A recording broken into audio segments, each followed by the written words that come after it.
message. So I'd like people to be quiet because this is Kate Brooks and she's David's cousin, and she's going to share with us David she said you're 2 months older than him. 2 months old. My birthday's January 27th, and you know his was March. Did somebody I am. serenade He you? unfortunately didn't quite make it. I appreciate mine. Yes. Tell us something. Was very glamorous memories. So, sounded always so treatment. Wow. And was in New York and in LA, and contacted me and said, could he come and visit? And I was absolutely fine. I would love to see you.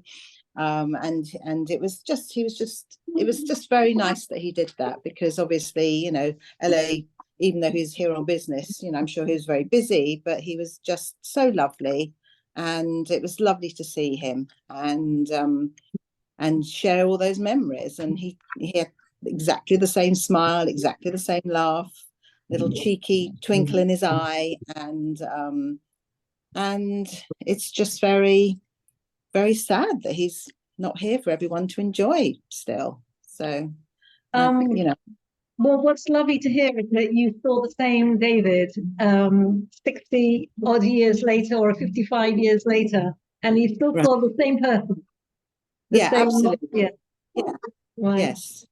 Yeah. He was a wonderful man. So you were fortunate to spend as much time as you had with him, I feel. Oh, very, very, very, very lucky. Just follow me up, Gabriella. Yes. So can we like turn it around now, or like yeah. Yeah. Okay. So we are going to we're going to start the proceedings very soon. Yeah. So we're just like turn it around. And I apologize if I suddenly disappear, but yes, that will be for me too.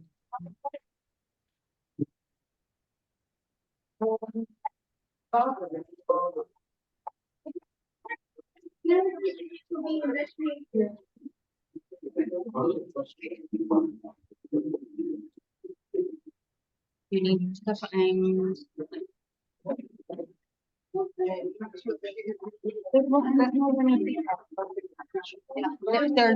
yeah, 40 here and 40 there, 40.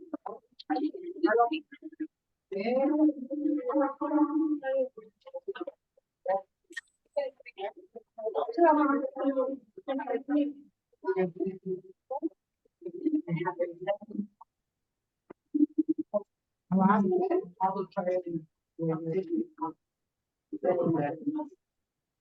I'm a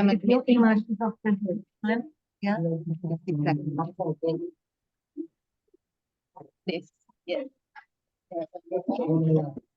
They can be here, or yeah, exactly.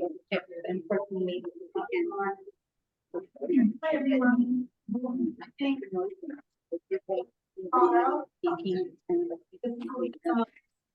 hi, Linda. Memory.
Just a little.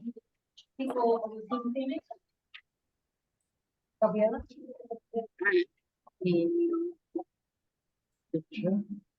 Okay, well, sorry. There's everybody from all over the world and making a lot of academic and here, there's the people who are not doing the updated. And so what we just said was prayers. We just said prayers for welfare, for hostages and soldiers, everybody.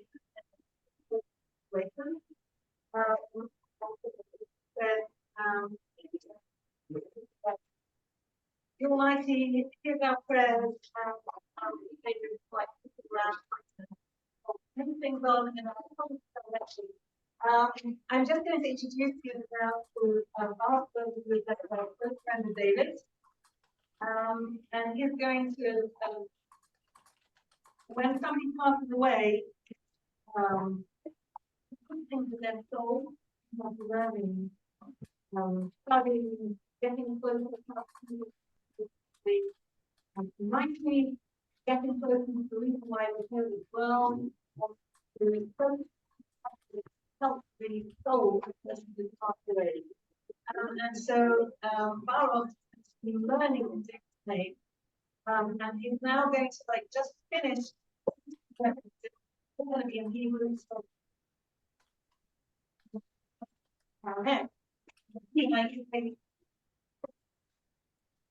never mind. Intention all there. Good stuff. Help you so. Not this way.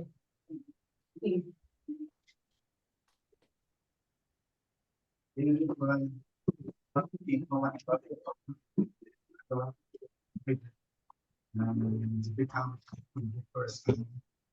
And so it's very appropriate to finish this Mustaqat Babakama, the tractate Babakama, in his honor. Good job.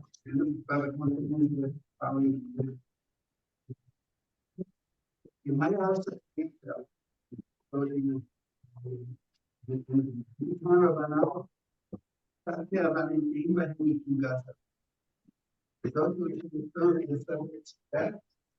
not get run out, but they find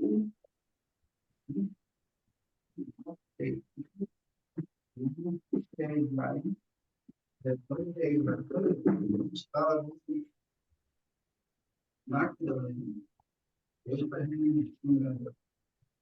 So people like owners of temporary that first is taking things that publishing. People like not know everything. The owner is not they belong to the people who are there. There are two types of people in the thing. Excuse me? He reacted. Is there a way, Naomi, to move the mic closer for the speaker? Because otherwise it's very hard for us to hear on the Zoom. Yeah. I'm sorry to interrupt. I'm sorry to interrupt.